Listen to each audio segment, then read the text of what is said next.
How to divide numbers in Google Sheets. Whether you need to divide static integers or data from two cells or the entire contents of two columns, Google Sheets provides a couple of methods to help you calculate the quotient. Here's how. Click on an empty cell and type equals divide, less than dividend greater than, less than divisor greater than, into the cell or the formula entry field, replacing less than dividend greater than and less than divisor greater than with the two numbers you want to divide. You can also use the data inside another cell. Instead of a number, type the cell number and Sheets will automatically put the integer from that cell in its place.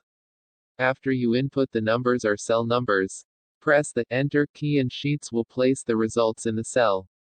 This method uses the divide operand to find the product of some numbers.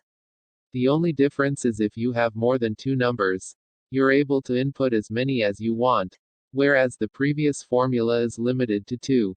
From your Google Sheets spreadsheet, click an empty cell and type equals less than dividend greater than, less than divisor greater than into the cell or the formula entry field, replacing less than dividend greater than and less than divisor greater than with the two numbers you want to divide.